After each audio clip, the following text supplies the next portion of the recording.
trabajar acá en clase. Y van a tener, como las clases son de prácticos, son justamente para desarrollar los prácticos.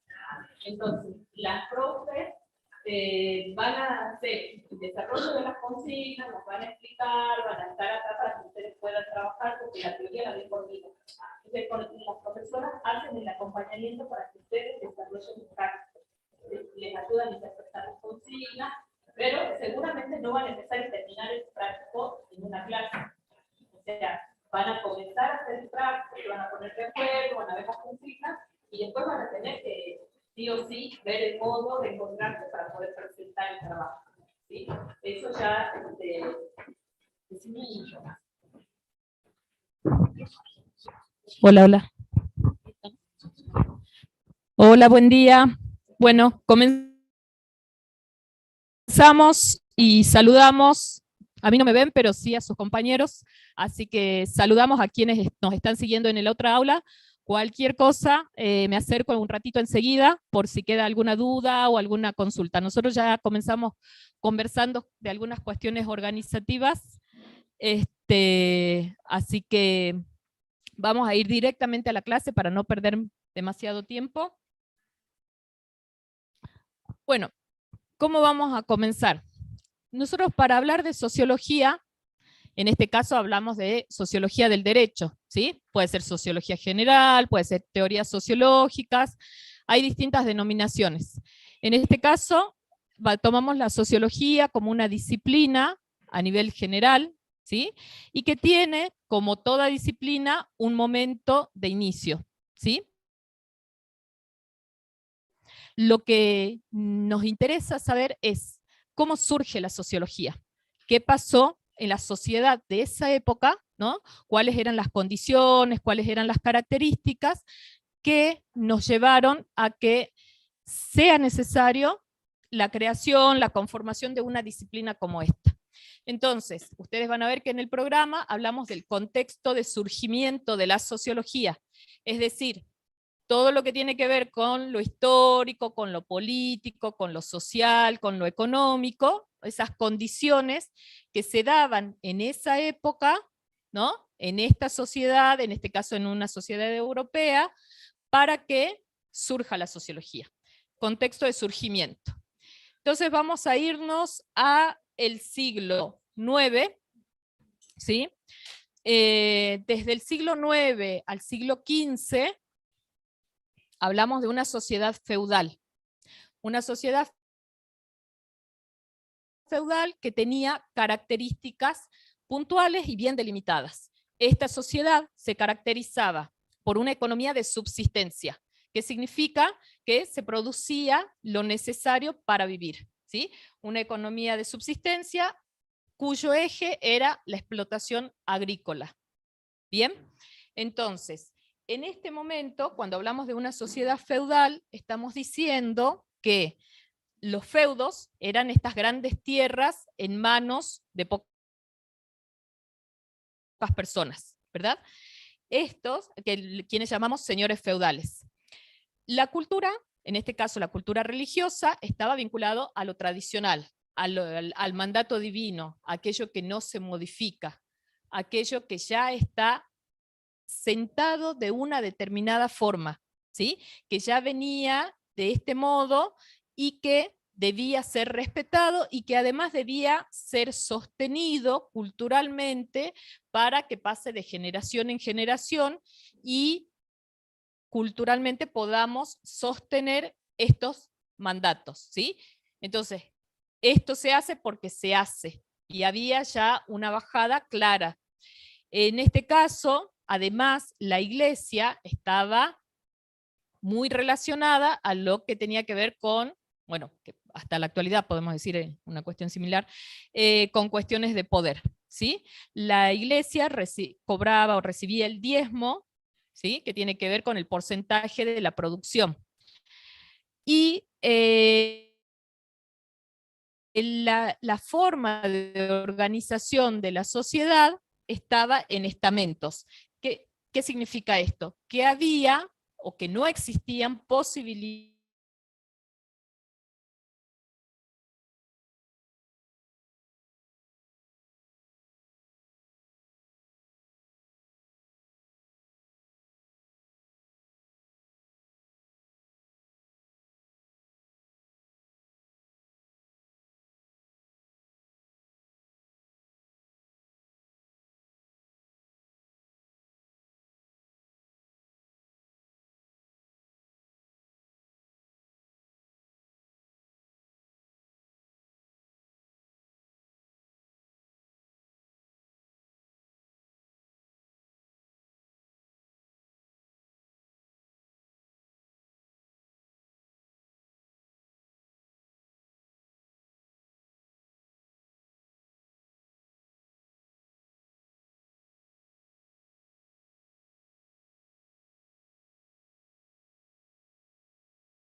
Bueno.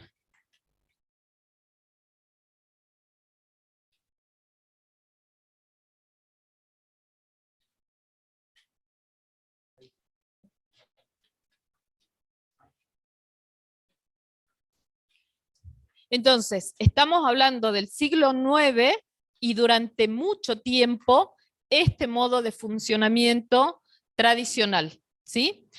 A lo largo del tiempo, a lo largo de los siglos, comenzamos al fines del siglo XIV, principios del siglo XV, empiezan a haber modificaciones que comienzan principalmente por lo que tiene que ver con el modo de producción, ¿sí?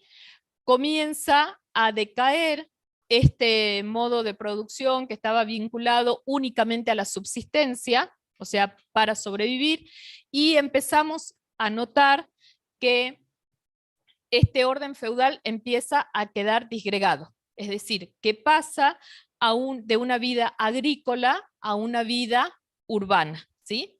El pasaje, de todos modos, no es que se hace de un día para el otro, sino que con las nuevas vías comerciales, ¿sí? Con el mejoramiento del transporte, con la diversificación de las vías, creación de nuevas rutas, con los cambios que tienen que ver con el consumo también, o sea, en la sociedad empiezan a haber cambios respecto al consumo, diversidad respecto a las formas de alimentación. Entonces, esto va trayendo aparejado poco a poco esta modificación respecto a lo que se ofrece.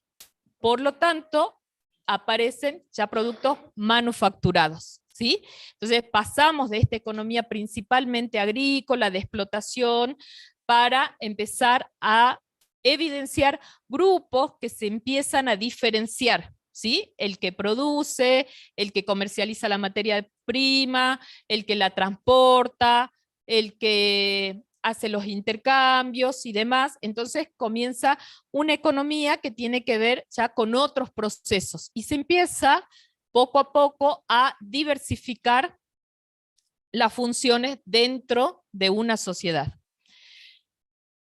Esto genera a su vez migraciones, ¿sí?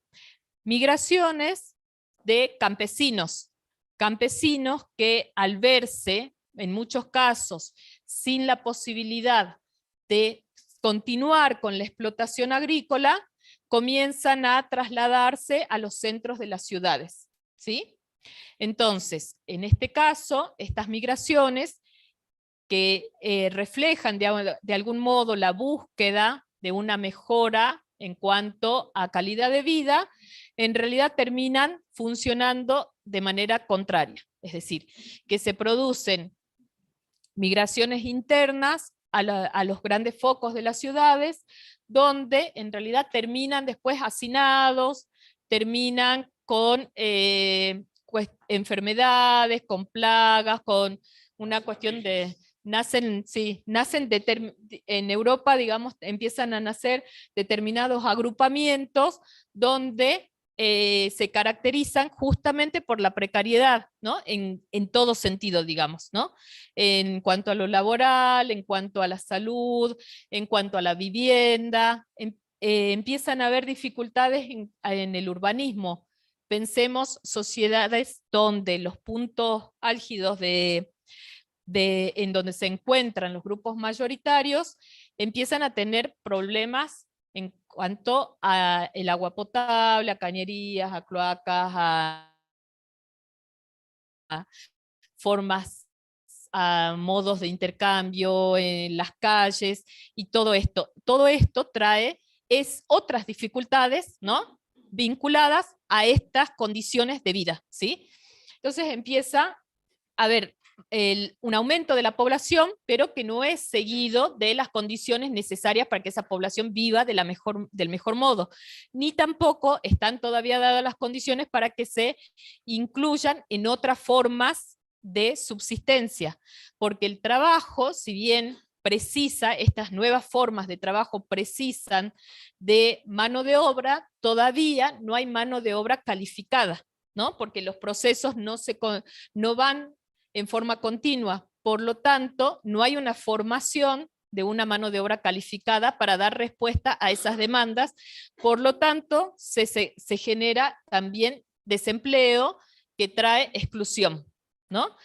Fíjense en que es toda una situación a nivel económica, ¿no? Que tiene que ver con el cambio del modo de producción.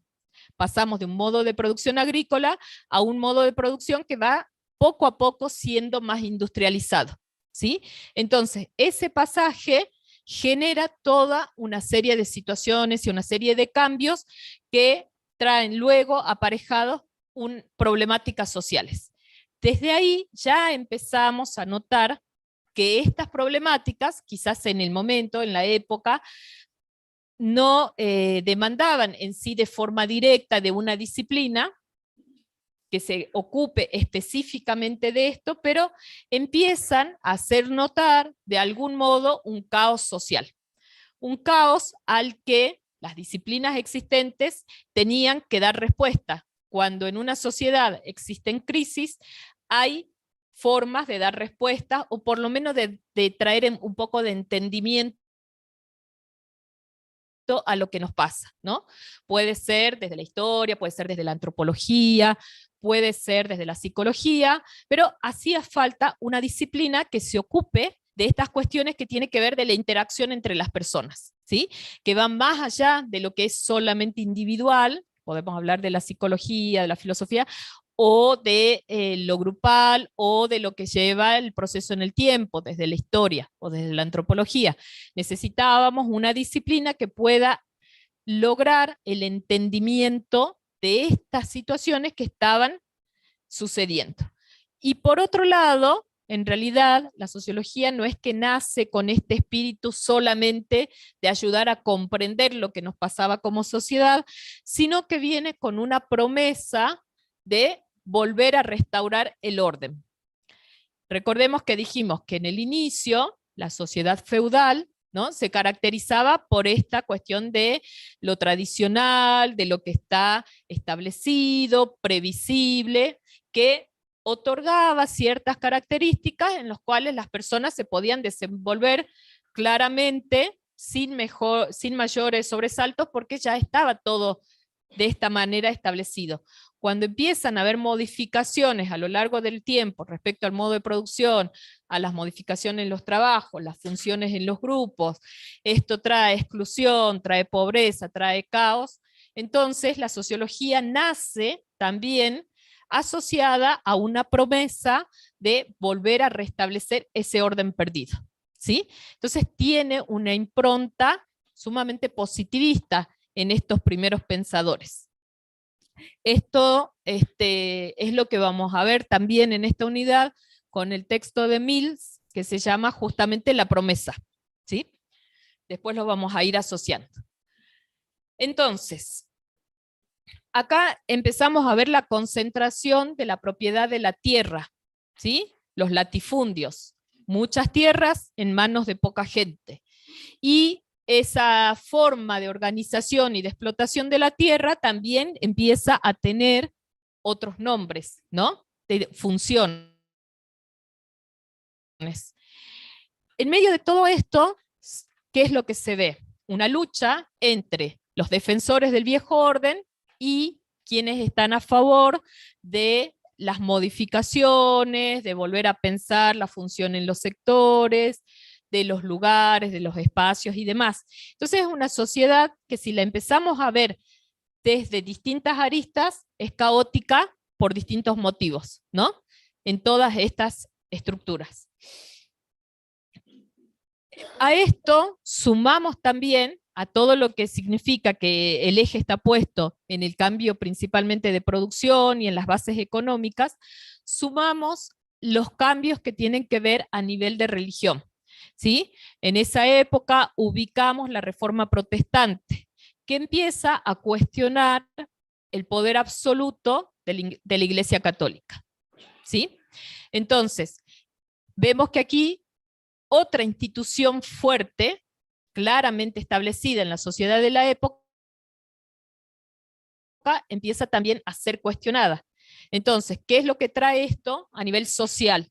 También cierta confusión, cierto movimiento respecto a lo que planteaba y el modo en que la Iglesia y las ideas que transmitía fortalecían el funcionamiento de un determinado modelo, ¿sí?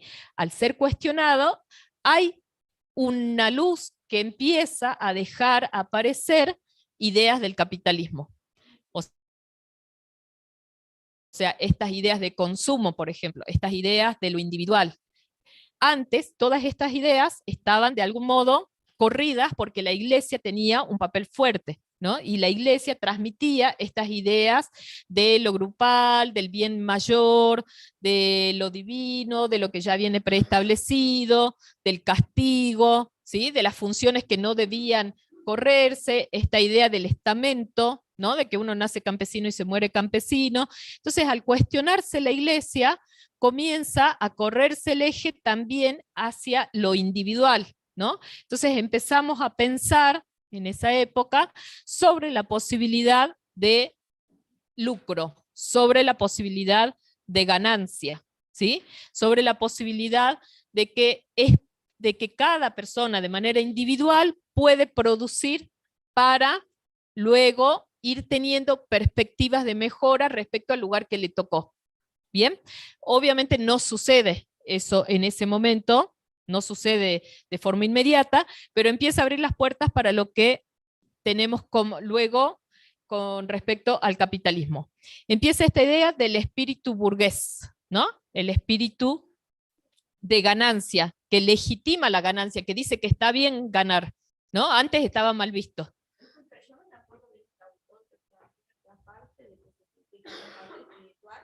Sí. También se dice que la religión, en cuanto a la Iglesia Católica, se quedaba con cierta piedra. Claro, la Iglesia tenía formas de solventar además su funcionamiento, ¿no?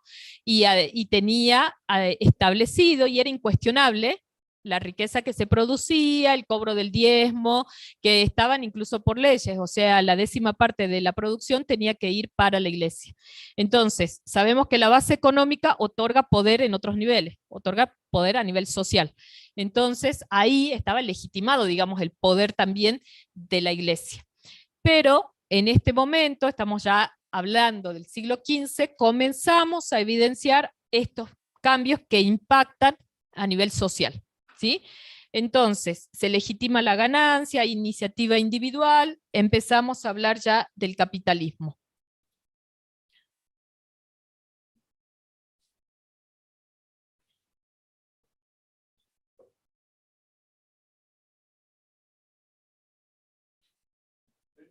Sí.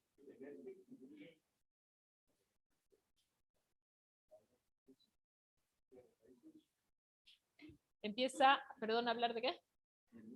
Sí, sí, empieza claro, la posibilidad de ganancia, la posibilidad de que mi trabajo tiene que dejarme un cierto margen para la ganancia individual.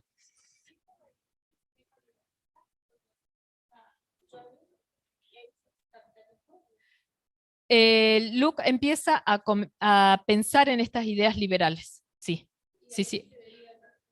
Y de ahí, o sea, el capitalismo tiene que ver con un proceso que tiene como base principal lo económico, ¿no?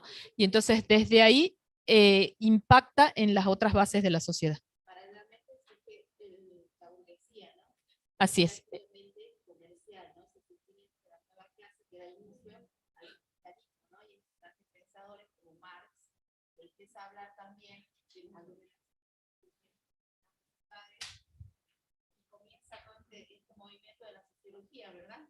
Así es.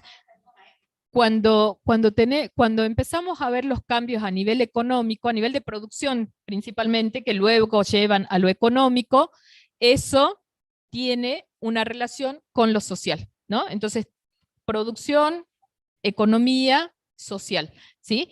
Entonces, acá, ya entrando al siglo XVII, empezamos a notar una economía industrializada. Poco a poco empiezan a aparecer diferentes herramientas, ¿sí? Es decir, que pasamos desde una economía que venía basada en lo agrícola, en la explotación directa de la tierra, a una economía que justamente en relación a estos cambios que está teniendo la sociedad, en relación a los nuevos grupos, a las poblaciones, al aumento de la población y demás, era necesario empezar a producir en cantidad. Por eso comienzan las economías industrializadas. Hablamos de latifundios, recuerden, ¿no? Grandes parcelas de tierras que son explotadas por pocas personas. Entonces, hay más producción, hay más comercio y también hay más consumo. Al crecer la sociedad, hay una demanda, por lo tanto el consumo lleva a una mayor producción.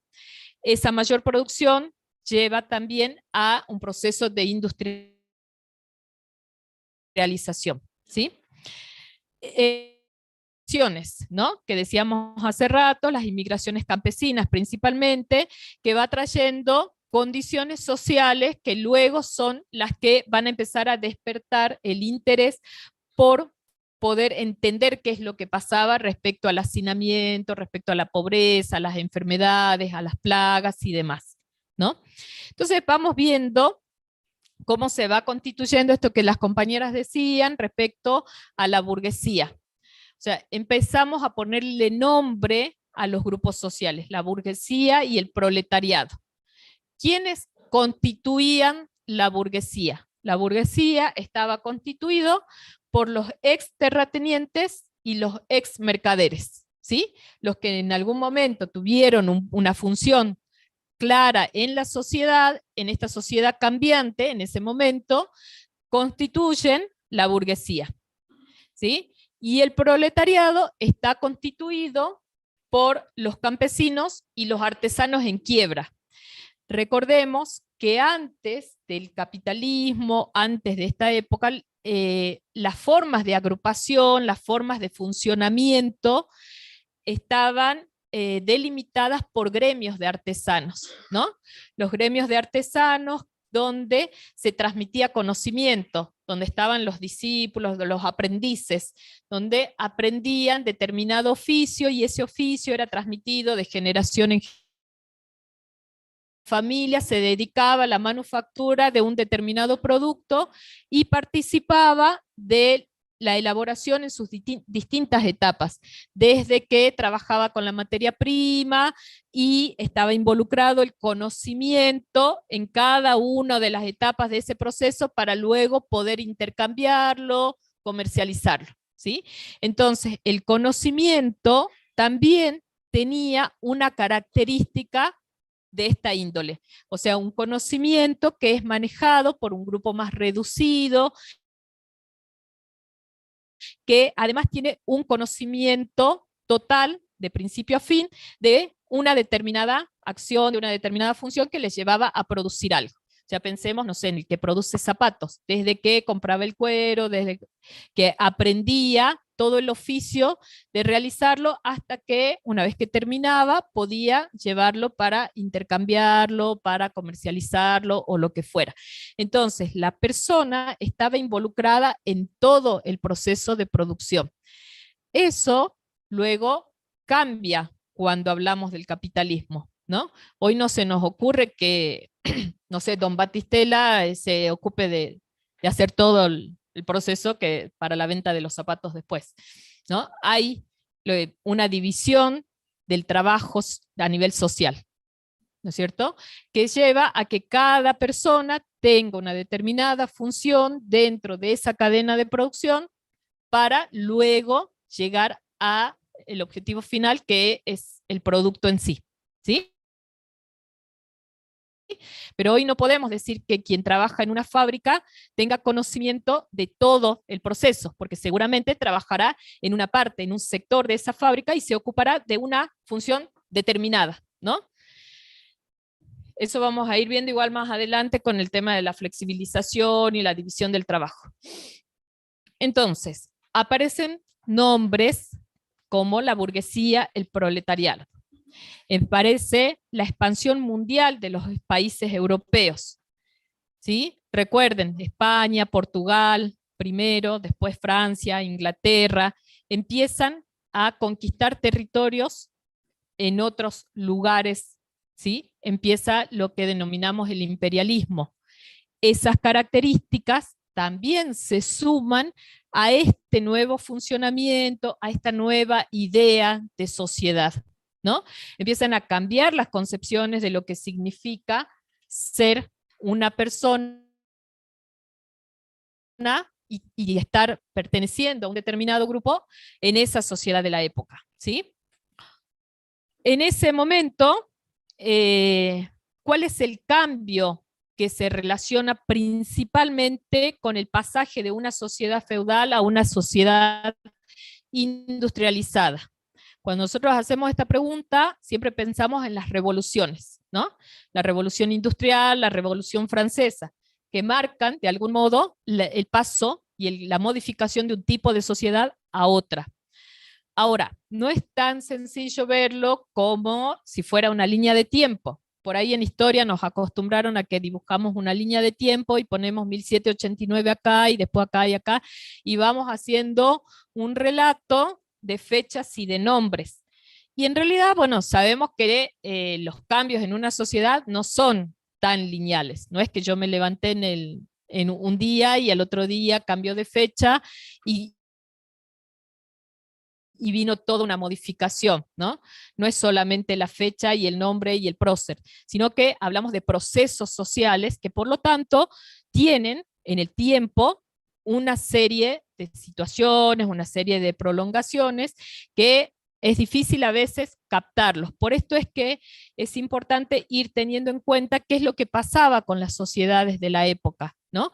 Qué es lo que pasaba a veces también, cuando estudiamos historia vemos de forma limitada, ¿no? Lo que nos pasa, no sé, historia argentina, historia de Jujuy, historia de Europa.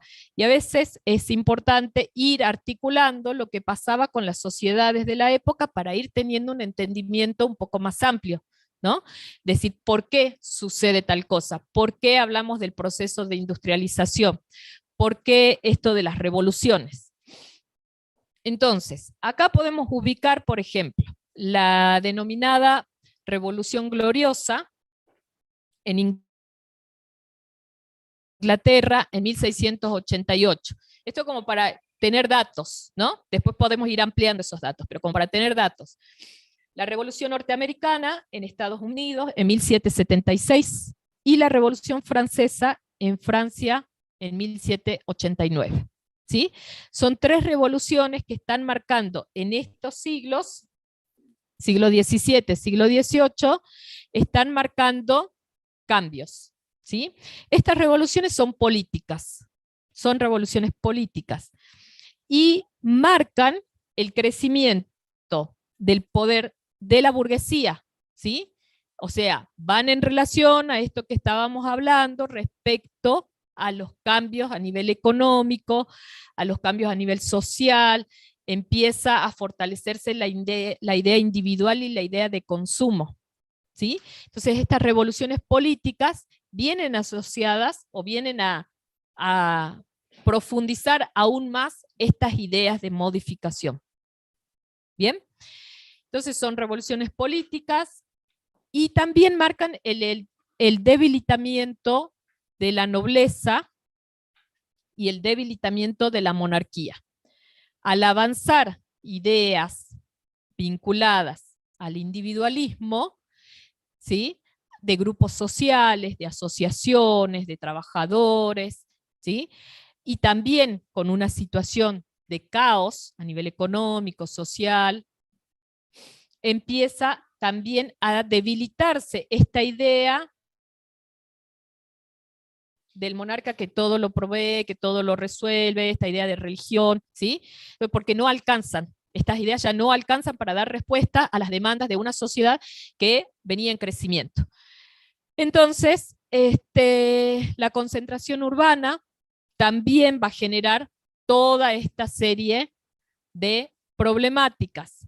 Esto va abonando el terreno para el crecimiento de pensadores que empiezan a coincidir en cuanto a lo que significa la sociología como una posible respuesta. El que le pone el nombre en sí, por eso es que lo llaman el padre, es Comte, que denomina, digamos, puntualmente la palabra sociología. Antes existía ya ideas vinculadas a la disciplina como que se denominaba física social, ¿no? Una idea, o sea, fíjense que dice física social porque nace como una idea vinculada a las disciplinas, a las ciencias naturales, o sea, una idea de constitución de una disciplina que sea estricta en cuanto a lo científico, que dé respuestas lógicas, que pueda ser medible, que pueda ser cuantificable, ¿no? Además, en la época, las disciplinas que tenían el reconocimiento, digamos, de científico eran estas, ¿no? No las sociales. Entonces, por eso es que la sociología nace como física social en un principio y luego Comte le pone el nombre de sociología. ¿Hasta ahí se va entendiendo? Más o menos, ¿sí? Cualquier cosa, ustedes me paran, me preguntan, volvemos, o por ahí si tienen algún ejemplo, quieren comentarlo, alguna idea, o por ahí alguien ya vio sociología antes y podemos conversarlo, no hay problema. Bueno, esta primera parte que es del contexto de surgimiento, es una ficha que nosotros les vamos a dejar en la cátedra, que son solamente 4 hojitas, ¿sí? Está de manera muy esquemática, así explicado, como yo lo voy diciendo, bueno, no sé si lo habré hecho también, pero en la ficha está muy clarito, ¿sí? Lo bueno que es un material corto, porque yo antes utilizaba, o sea, para, digamos que esta sería la versión resumida a la que le estoy presentando, pero el material de la cátedra para esto era un artículo bastante extenso de Ritzer, que está muy bueno, el autor, muy bueno todo lo que desarrolla y de manera clara, pero la copia es bastante extensa. Este año encontré un material de la UBA, del CBC, que justamente produce una ficha donde resume de manera clara todo el contexto de surgimiento. Entonces, esto que significa hacer todo un relato a lo largo del tiempo, desde el siglo IX hasta el siglo XVIII, está bastante esquemático, explicado en una ficha de 4 páginas, ¿sí? Así que eso lo vamos a tomar como base y después, bueno, le dejo el texto complementario de Ritze para el que quiera profundizar un poquito más, porque acá van a ver que están los datos así de la forma que yo lo fui relatando, pero en el medio hay mucho más para ir indagando y leyendo sobre lo que pasó, ¿sí? Entonces van a tener los 2 materiales. El obligatorio va a ser la ficha corta, el de Ritzer va a quedar como complementario para quienes quieran profundizar en el tema, ¿sí? Todo eso es material sobre el contexto de surgimiento de la sociología. Así lo encontramos en el Ritzer, con Z, Ritzer. Ese es el autor, que es el mismo autor que vamos a trabajar también en la unidad 2 con los clásicos de la sociología, ¿sí? Marx, Weber y Durkheim.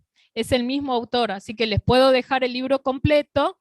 La primera parte es contexto de surgimiento de sociología y luego en los capítulos 4, 5, 6 tienen los autores clásicos de la sociología, ¿sí? Entonces les dejo el libro completo, pero para esta parte de introducción al contexto de surgimiento, con que lean la ficha ya avanzamos bastante, ¿sí? La ficha que es mucho más cortita. Ritzer por ahí es un poquito complejo también de leer, ¿no? De interpretar. Lleva más tiempo, pero también está bueno si tienen tiempo que lo puedan complementar.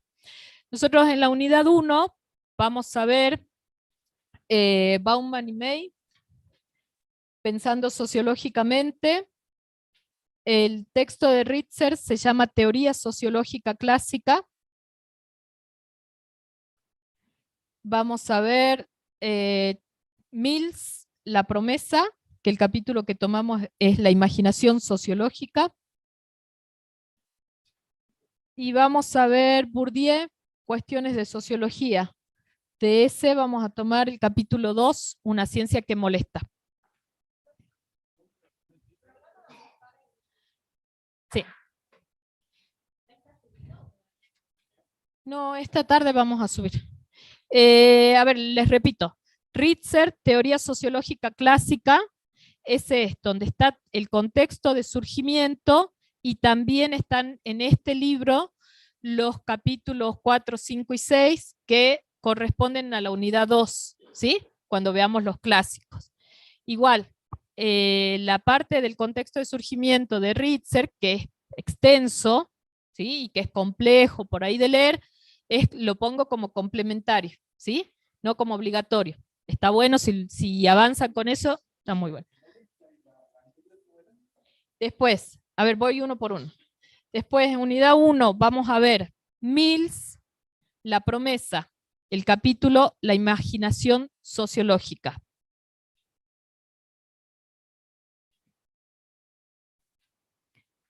Después vamos a ver Bourdieu, cuestiones de sociología, capítulo 2.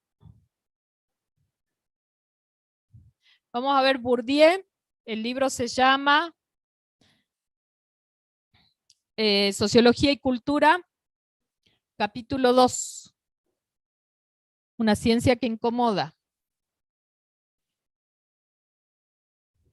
Y vamos a ver Bauman y May, pensando sociológicamente.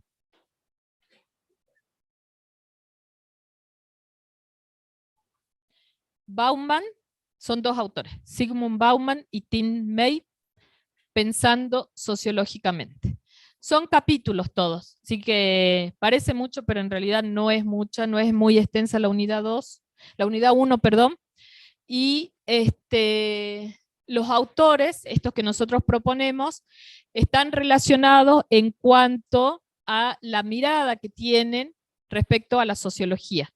Es decir, cuáles son los aportes que hace la sociología para la comprensión de problemáticas sociales, ¿no? O sea, la pregunta es, ¿para qué sirve la sociología? ¿No? ¿Para qué sirve la sociología respecto al entendimiento, a la interpretación y demás? O sea que esta parte que vimos del contexto de surgimiento, que es lo que pasaba con la sociedad de la época, que demanda una disciplina que traiga respuestas, ¿no?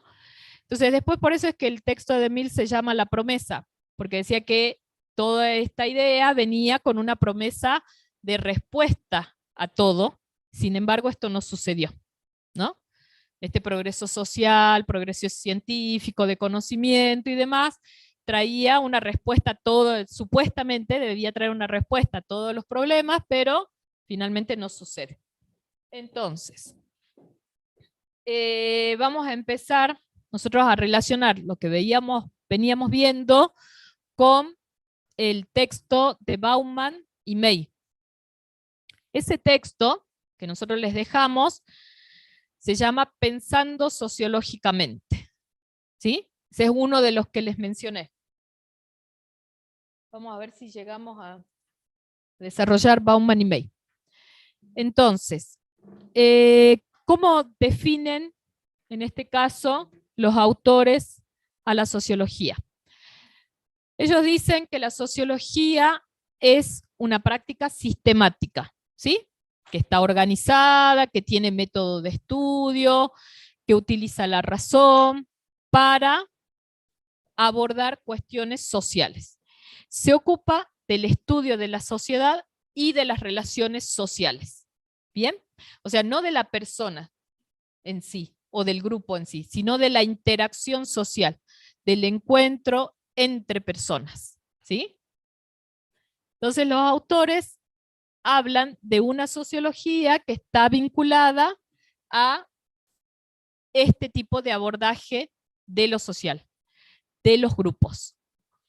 Esta sociología se caracteriza por tener un flujo constante y un saber acumulado. ¿Qué significa esto? Hay un saber acumulado en la sociología, o sea, tiene temas de estudio que son tradicionales. Por ejemplo, un tema de estudio en la sociología es el suicidio, ¿no? Que lo vemos desde principios de la teoría con Durkheim. Ese tema es un tema constante en la sociología, es un saber acumulado. Hay determinados temas que están ya dentro de lo que significa su campo de estudio. Pero, dicen Bauman y May, que la sociología se caracteriza por tener un flujo constante, por esta característica más dinámica, porque en la actualidad seguramente siguen surgiendo nuevas problemáticas que demandan del estudio de la sociología. Es decir, que aquellos temas que no estaban en la agenda de la sociología se van incorporando, ¿sí? No sé qué tema se les ocurre hoy como problemática social que pueda ser estudiado desde la sociología, por ejemplo. ¿Cómo? El bullying, ¿sí? ¿Qué más? ¿Algún otro problema social? Sí, forma uno de los clásicos, ¿no? Desgraciadamente. Pero hay temas que van surgiendo en la actualidad y en distintos momentos históricos que se van incorporando, ¿sí? Por eso es que Bauman y May hablan de esta característica, del saber acumulado y del flujo constante, ¿sí? Esa característica es de la sociología en sí. Entonces, hay una agenda de temas que se renueva, ¿sí?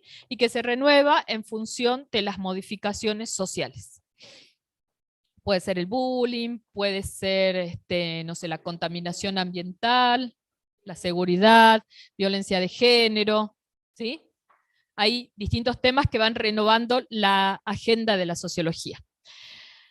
Esta disciplina, dicen estos autores, comparte mirada con otras disciplinas, ¿sí? Porque para hacer un abordaje de las problemáticas sociales yo necesito aportes de otras disciplinas que me puedan complementar la mirada. ¿Cuáles se les ocurren, por ejemplo? Psicología, ética, derecho, filosofía, antropología, historia, economía, ¿sí? Bien, son disciplinas de las cuales la sociología toma aportes para el entendimiento, porque tengan en cuenta que el abordaje de las problemáticas sociales es de modo integral, ¿sí? Entonces, visualiza las acciones humanas como componentes de configuraciones más amplias. ¿Qué significa esto? Yo desde la sociología puedo observar un caso puntual. A ver, me fijo el audio.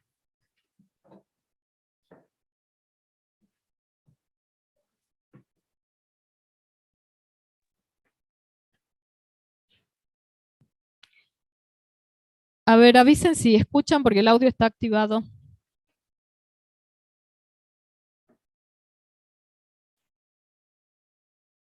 ¿No?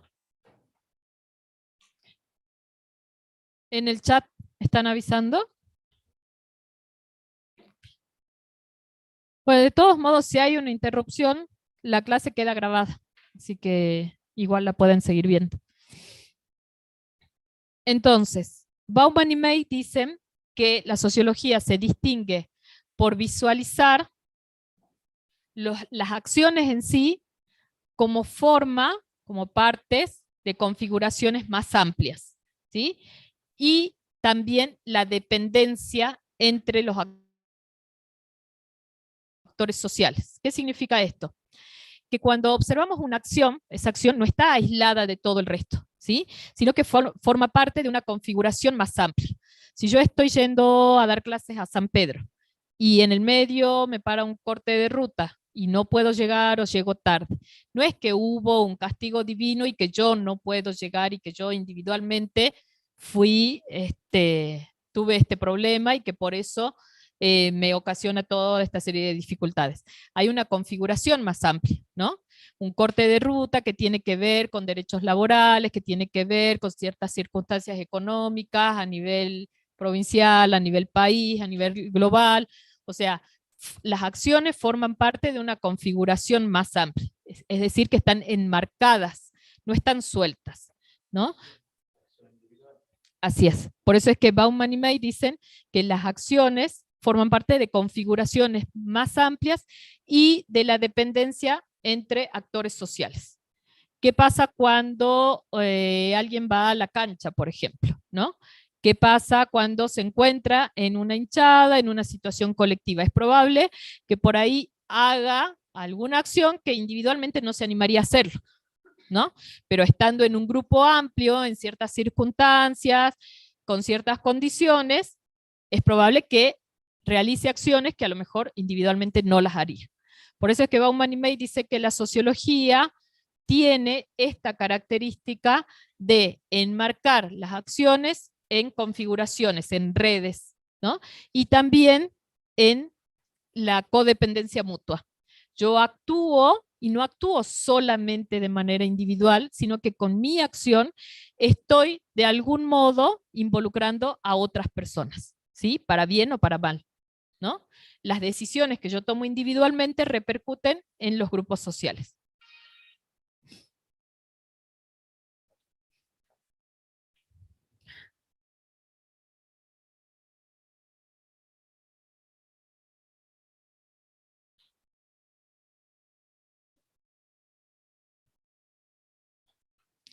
Entonces, cuando hablamos de cómo se van configurando las acciones según estos autores, hablamos de estas redes de dependencia mutua, ¿sí? Es decir, yo actúo en relación a otros. Voy a trabajar porque tengo que pagar las cuentas, porque tengo una familia, porque sí, hay una red de dependencia mutua. A su vez, mi trabajo favorece el desarrollo de otro grupo y esa otra persona se está formando y a su vez va a tener una relación con otro grupo. Entonces, hay redes de dependencia mutua que se van configurando alrededor de las acciones. Estos autores plantean que los problemas de los cuales se ocupa la sociología muchas veces son problemas que los charlamos desde el sentido común, ¿no? Pero que hay que hacer una diferencia entre la forma de estudio o la forma de abordaje de la sociología y la que se haría desde el sentido común. ¿Qué significa esto? Que por allá atrás el compañero decía la pobreza. Bueno, si yo estoy haciendo la fila en la carnicería para comprar, puedo hablar con una vecina sobre la pobreza, ¿no? Y puede decir, viste los datos del diario, lo que salió hoy, qué tanto es el índice de pobreza y lo que nos está pasando, y la inflación, y empezamos a conversar de este tema, ¿no? Que tiene que ver con la pobreza y que es un tema también para la sociología. Ahora, ¿cuáles son las diferencias entre el modo de estudio que yo puedo hacer desde el sentido común cuando converso con mi vecina y el modo de estudio que realizaría la sociología de ese mismo tema, ¿no? Entonces, los autores lo que plantean es que hay que establecer una diferencia, porque no es lo mismo el abordaje de una parte y de la otra. Por eso es que dicen la diferencia entre sentido común y sociología, ¿sí? Vamos a ver ahora entonces cómo plantean esas diferencias. En primer lugar está la subordinación a las reglas del discurso responsable. ¿Qué significa esto? Para conversar con mi vecina yo no necesito hacerle un abstract sobre mi opinión respecto a la pobreza. Simplemente charlamos y cada una emite su opinión que puede ser la más alocada y es respetada, digamos, ¿no? Porque tiene que ver con una opinión personal sobre un tema que nos involucra, ¿sí?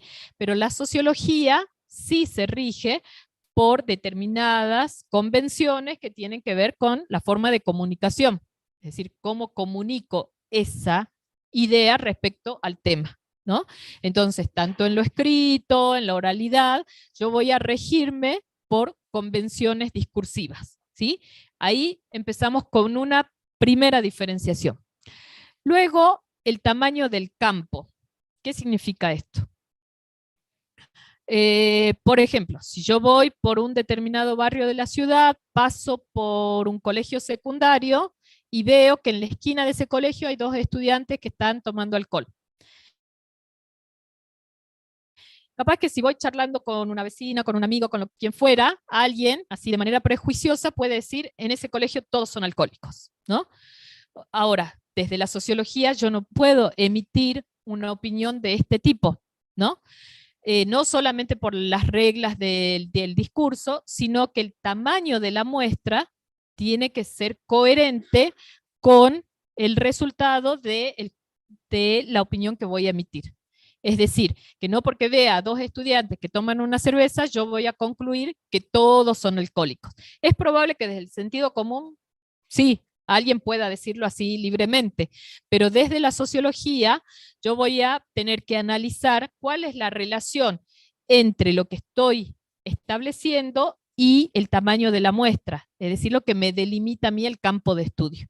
Si yo observo que en ese colegio hay 600 estudiantes, tendré que hacer una entrevista, tendré que hacer una encuesta, tendré que hacer observaciones, tendré que trabajar con el centro de salud, tendré que hacer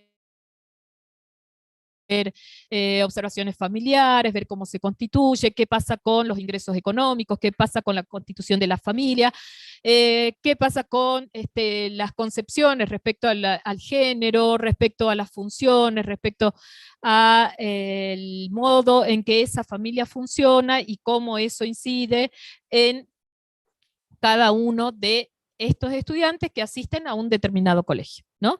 Entonces, si son 600 personas, a ver, ¿cuántas encuestas tengo que hacer? Más del 50%.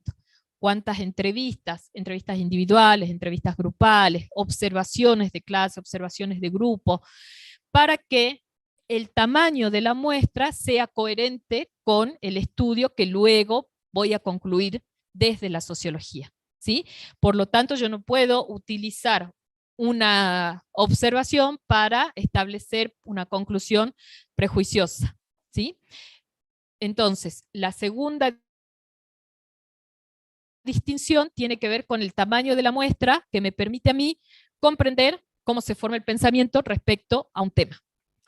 La tercera diferencia es el modo en que cada uno le da sentido, ¿sí? Le da sentido a la realidad humana. O sea, de qué forma comprendemos desde un punto de vista individual, como decíamos, una charla entre vecinos, y de qué forma se encamina la sociología a la comprensión de un determinado, de una determinada acción social, de una determinada problemática, ¿sí? ¿Qué es lo que busca la sociología? Aportar a la comprensión de esa problemática, ¿no? Sin decir esto debería ser así o esto debería ser de otro modo, o emitir juicios que prejuzguen una determinada situación, sino que vamos abiertos al conocimiento. Por ahí nos pasa que, por ejemplo, en el trabajo final de esta materia, les podemos pedir que ustedes elijan una problemática, ¿no?, actual y la analicen desde la sociología. Entonces, me pasaba hace poquito en una materia donde decía los prejuicios de la inteligencia artificial en el aula. Ese era un título. Este era un título puntual que presentó un estudiante. ¿Qué les parece el título? Los prejuicios de la inteligencia... No, perdón. No era prejuicios. Las dificultades, o algo negativo era, las dificultades o los problemas que trae el uso de la inteligencia artificial en el aula, hoy, en colegio secundario. Entonces, ese era el problema de análisis para abordarlo desde la sociología. Como problema, ¿qué les parece? Como tema de trabajo final. ¿Les parece correcto? ¿Se entiende?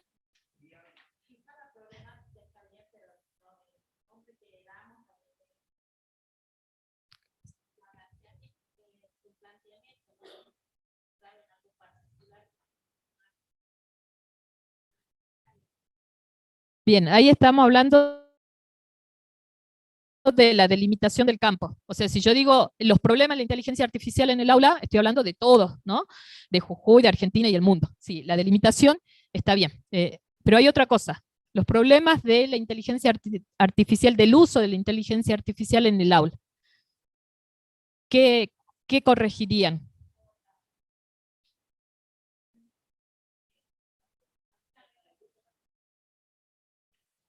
Bien. Bien, hay una conclusión ahí, porque yo de entrada ya estoy diciendo que hay un problema, ¿no? O que hay algo, una carga negativa en esto, ¿sí? Los problemas del uso de la inteligencia artificial en las aulas, ¿no? De entrada yo ya estoy diciendo que es un problema.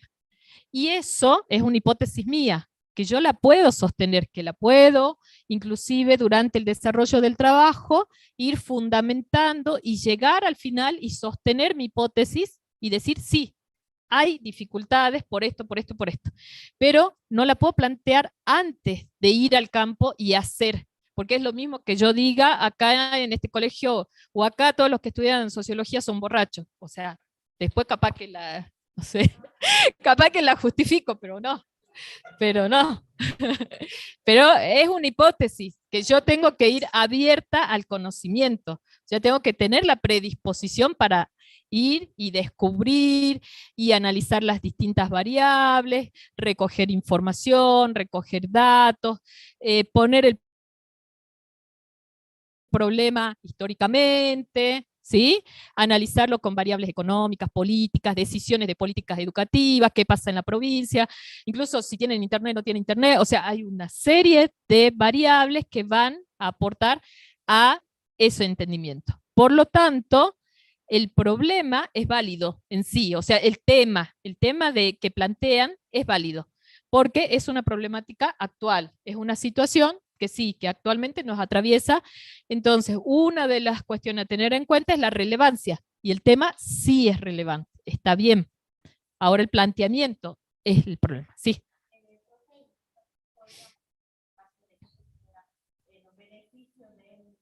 También está equivocado.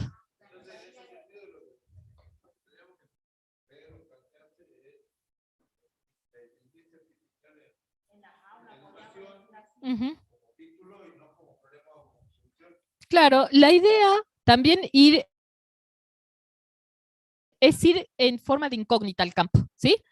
¿Cuáles son los aportes de la inteligencia artificial en el aula en un colegio de la Puna, una escuela secundaria de la Puna, ¿sí? Entonces yo voy preguntándome cuáles son buenos o son malos. O sea, después cuando yo haga entrevista, cuando haga observaciones, cuando mire, cuando lea, llegaré a una determinada conclusión, ¿sí? Y esa conclusión va a ser un aporte al conocimiento. Claro, fíjense, ¿sí? Sí, porque si yo como tema pongo cuáles son los aportes de la inteligencia artificial en la educación, o sea, como algo amplio, ahí fíjense en que Bauman y May hablan del tamaño de la muestra. Entonces, si yo lo pongo como algo amplio, voy a tener que ir e indagar por todos lados, ¿sí? Entonces, mientras más delimitado, mientras más recortado esté el tema que yo voy a desarrollar, va a ser luego más claro ese desarrollo. Entonces, yo me planteo algo concreto, algo realizable. Digo, voy a investigar sobre este tema en este lugar, ¿sí? En el ramal, en este barrio, en este colegio. Inclusive se puede poner con franjas etarias. ¿Qué pasa con el embarazo adolescente en colegios secundarios en una franja etaria entre 15 y 20 años, por ejemplo, ¿no? O qué pasa con el embarazo adolescente en este colegio o en un colegio determinado del ramal, sin poner el nombre, a veces no es conveniente, pero decir en el ciclo superior, ¿sí? Entonces yo ya estoy recortando para saber que me voy a dirigir a un estudio que va desde el tercero al quinto año, ¿sí? Entonces de ese modo, el aporte que yo haga al conocimiento en esta investigación va a ser pertinente, porque seguramente un montón de gente ya habló de embarazo adolescente. O sea, nosotros sabemos que si hoy googleamos, hay un montón de trabajo del tema que se nos ocurra, vamos a encontrar. Inteligencia artificial y va a salir un montón. Pero cuando nosotros hacemos un análisis social, el aporte nuestro tiene que ver con la originalidad de lo que estamos informando, ¿sí?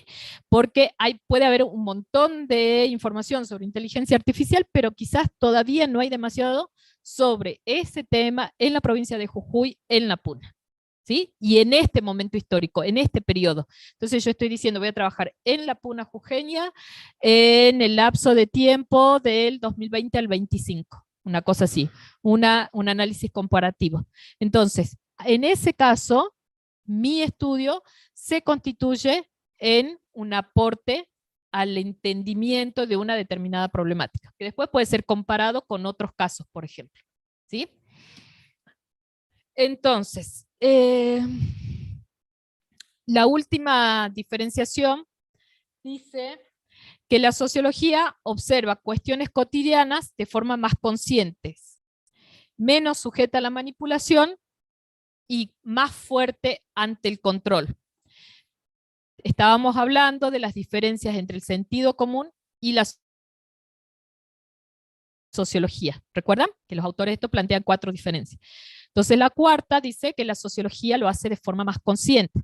¿Qué tiene que ver esto con la objetividad? O sea, si yo estoy conversando con mi vecina sobre el consumo de alcohol, por ejemplo, nadie me puede negar a mí el derecho a que yo diga lo que pienso y que diga si todos en mi barrio toman alcohol, ¿no? Porque es una opinión personal. Ahora, si estoy haciendo un estudio sociológico, no es lo mismo.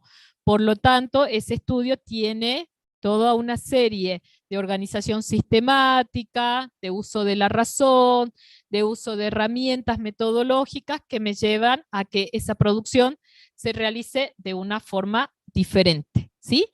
Menos sujeta, o por lo menos, digamos, estos autores son como bastante positivos en ese sentido, porque dicen menos sujeta al poder. O sea, también sepamos que una investigación, un trabajo, en muchos casos, es financiada, ¿no? Y que además de ser financiada, está realizada dentro de un contexto. O sea, yo para hacer un estudio tengo que tomar bibliografía, ¿no?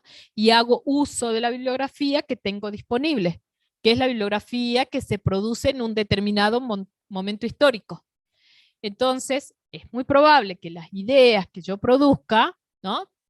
Para el entendimiento de una determinada problemática, sí o sí estén vinculadas al pensamiento de la época, ¿no?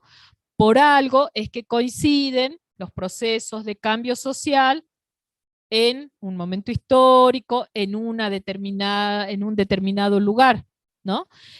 Por ejemplo, nosotros estamos viendo estos autores que tienen ideas similares respecto a lo que es el aporte de la sociología para el entendimiento de las problemáticas. Y esto no es casual, o sea, el caldo de cultivo de la época lleva a que se produzcan determinadas ideas y no otras, ¿no? Y el proceso de cambio es bastante lento. Por eso es que la cuarta diferencia habla de esto, ¿no? De que el modo de observación es más consciente, que está menos vinculado al poder y a la manipulación, ¿sí? O por lo menos a eso debiera pretender. ¿Se entiende? ¿Se entiende hasta acá? ¿Sí? Bien. Bueno, estamos viendo entonces Bauman y May.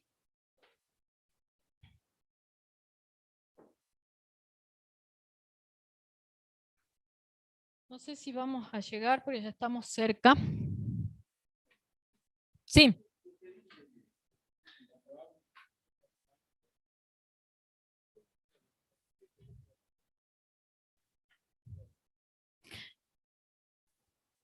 Bien. La pregunta es, para que escuchen los compañeros, ¿de qué forma estudia la sociología problemáticas como las que fuimos poniendo como ejemplos? Por ejemplo, el consumo de alcohol en un determinado lugar. Entonces, si hacemos sociología, ¿de qué forma abordaríamos ese estudio? A ver, pensemos entre todos. Desde la sociología tomamos como problemática el consumo de alcohol entre adolescentes en un determinado colegio secundario. Entonces, ¿de qué forma empezaríamos a hacer un planteo? ¿Cuáles serían las bases o los insumos de conocimiento para luego poder hacer un análisis sociológico?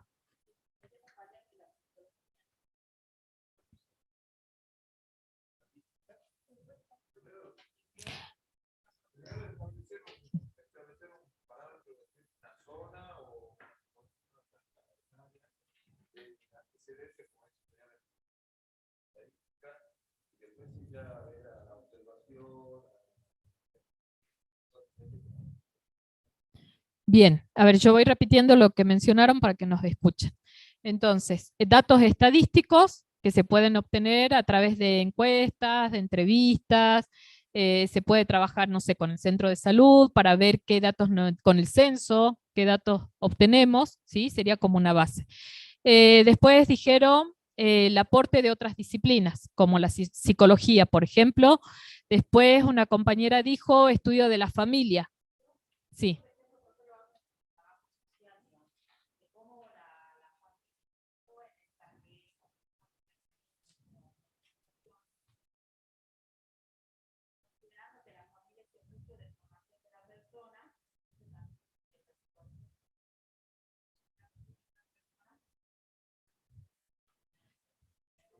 Bien, a ver, espera.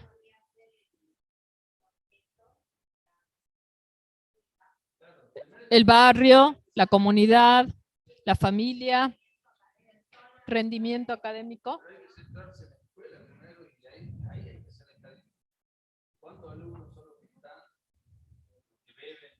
Uh-huh. Sí.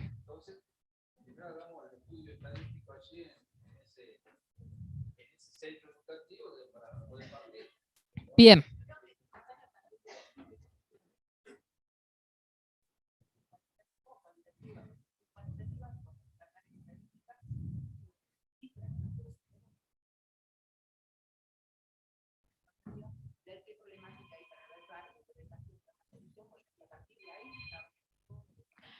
Bien, entonces acá otro aporte dice que hay que delimitar si la investigación es cuantitativa o cualitativa.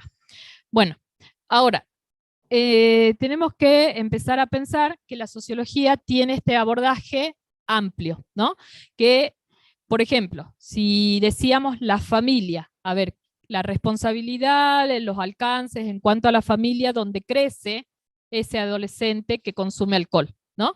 ¿Qué pasa con la contención? ¿Qué pasa con las formas de organización, funcionamiento y demás de esa familia?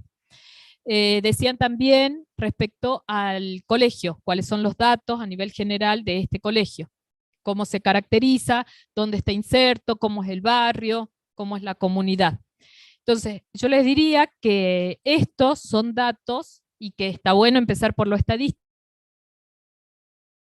como base de información, pero si nos quedamos solamente con el dato en sí mismo no nos dice demasiado, ¿no es cierto? Entonces el dato lo ampliamos interpretándolo. Entonces empezamos a cruzar con análisis de esos datos para que ese dato se convierta en información y la información en conocimiento.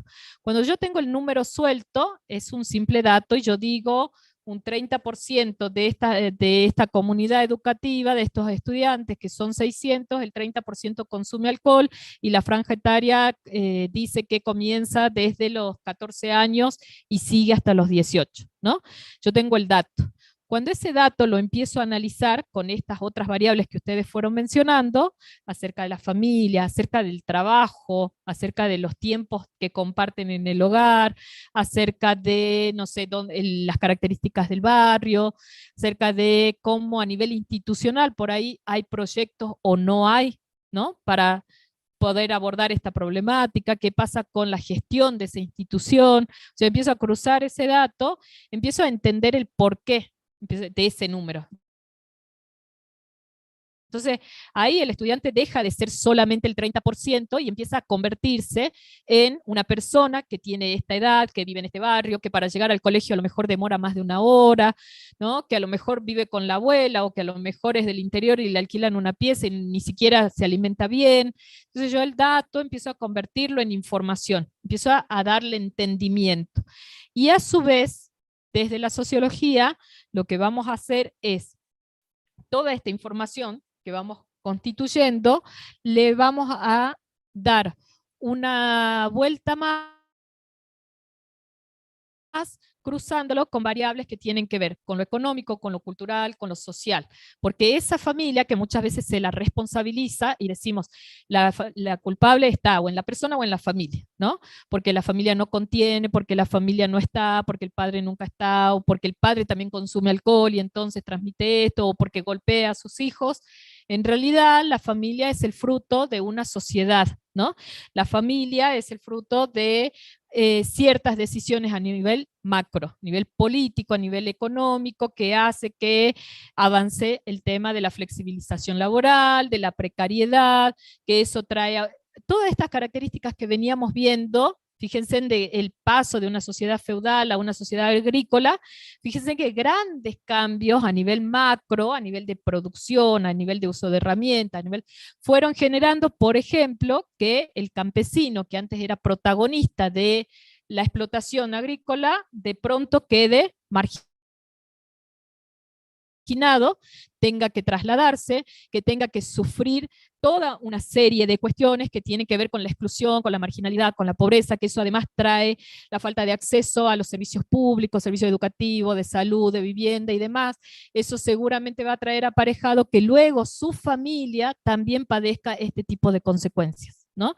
Entonces llegamos a que el dato visible es un estudiante, es una persona con nombre y apellido que consume alcohol. Sin embargo, si nosotros hacemos un análisis desde la sociología, vamos a poder enmarcar ese dato a esa persona en esto que los autores dicen las configuraciones más amplias, ¿sí? Poder entender que esa persona en sí misma no es la responsable si lo vemos desde un punto de vista más amplio, a nivel macro, donde atraviesan distintas variables que son estructurales, ¿no? Que no se cambian de un momento para el otro, que en algunos casos puede ser una coyuntura, ¿no? Y que nos encontramos en un proceso a lo mejor de cambio de modelo político, y ese modelo político va a traer decisiones respecto, por ejemplo, al acceso o no a la educación pública, ¿no? Entonces, ¿cuál es el modelo político? Entonces, ¿cuáles son las decisiones políticas que seguramente luego van a impactar en la formación de las personas? No es lo mismo que hoy ustedes puedan estar sentados acá en la forma en la que estamos, en la forma en la que estamos iniciando, en el modo que iniciamos una carrera, en una universidad pública, que si estarían sentados en la UCSE pagando no sé cuánto de cuota, ¿no? No es lo mismo. Y esto tiene que ver con un modelo político a nivel de nación, ¿no? Donde están puestas, ¿no?, las expectativas de una determinada sociedad respecto a lo que va a pasar con la educación, con la salud, con el trabajo, con la vivienda y demás. Entonces, ¿cuáles son los modelos que rigen en un determinado periodo histórico que seguramente las consecuencias no se ven inmediatamente? Pero, por ejemplo, nosotros en algún momento hicimos un estudio social de los estudiantes que recibimos fruto del 2001. O sea, ¿qué pasó con la niñez en esa época dolorosa de la Argentina en el 2001? Entonces, ¿qué pasó con estos grupos de niños, de niñas que padecieron esta situación de pobreza extrema, de vulneración de derechos, de falta de alimentación y demás? Entonces, nosotros viendo el proceso de esos estudiantes, decíamos, los estamos recibiendo hoy en el primer año de la universidad y veamos con qué condiciones vienen, ¿no? Y cómo es la diferencia con otro tipo de estudiantes que a lo mejor sí tuvieron las condiciones adecuadas para, no basta con venir y prestar atención, ¿no? Quizás entre nosotros adultos la situación cambie, pero en nivel secundario, o sea, cómo impacta, por ejemplo, la alimentación en los primeros años de vida de una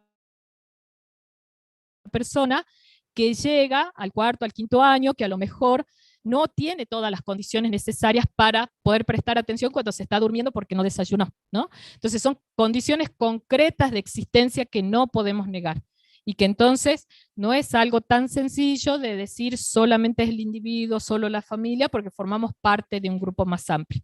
Y eso forma parte de un modelo de país. Entonces, ahí es donde se juega todas estas características y las aristas que tienen que ver con procesos económicos, políticos. Principalmente la estructura económica, como ya vimos, es la base que va a traer las modificaciones para los cambios venideros, ¿no? Así como la estructura económica modificó a partir del modo de producción, ¿no?, y que pasamos de lo feudal al capitalismo, del mismo modo, las decisiones respecto a lo económico son las bases para que luego se modifique lo social. por ahí no lo notamos a corto plazo. No es que las decisiones que se tomen hoy las vamos a ver inmediatamente, pero por ejemplo, las decisiones y un modelo político de una educación pública en un país como este son distintas a un modelo que existente en otros países vecinos, ¿no? Por ejemplo, yo me dedico a acreditación de carreras, creo que les comenté. Entonces, hago estudios de carreras universitarias a nivel de Iberoamérica. Entonces vamos viendo, formo parte de un grupo de la CONEAU, que es la Comisión Nacional de Educación y Acreditación Universitaria. La CONEAU es una de las más reconocidas, la más reconocida en Latinoamérica, es Argentina, ¿no? Y cada país tiene su organismo de acreditación de carreras. O sea que, así como nuestra carrera, abogacía, fue acreditada por la CONEAU, es decir, que fue aprobada. Quiere decir que cumple con todos los estándares necesarios para que funcione como carrera, respecto a plan de estudio, a programa, todo lo demás. Entonces, del mismo modo, cada país tiene sus organismos. Y ahí veíamos las diferencias de países vecinos, como Chile, como México, como Perú. Incluso, por ejemplo, uno de los nombres que se les pone a algunas universidades de la región, se les llaman las universidades patitos, porque son universidades que están como de fachada. O sea, avanzó tanto la permisibilidad respecto a la educación privada, ¿no? Que es muy fácil obtener en otros países cuando uno muestra que tiene el financiamiento simplemente para el avance de una universidad privada, puede hacerlo, ¿no? Las formas de regulación nacional son mucho menos estrictas que las nuestras. En nuestro país no es tan sencillo. Entonces avanzan universidades que pueden desarrollarse en un edificio casi inexistente, con condiciones muy precarias, con docentes que, por ejemplo, nosotros para que la CONEAU nos habilite la carrera, tenemos que presentar un listado de plantel docente para mostrar que en la provincia hay personas formadas para ser docentes. Y uno de los requisitos es que tengan, por ejemplo, títulos de posgrado. No es fácil hoy tener título de posgrado. A mí mi posgrado me llevó casi el mismo tiempo que mi carrera de grado, ¿no? Y entonces las condiciones para que en la universidad pública emerja una carrera son esas, ¿no? Por ejemplo, alto nivel de formación en los docentes, una serie de cuestiones así. Que no así, no pasa lo mismo en la privada. A mí me tocó evaluar currículum de abogados que vienen de universidades privadas, donde tienen el título solo y nada más, ¿no? Entonces, esto tiene que ver también con las decisiones y de cómo atraviesan estas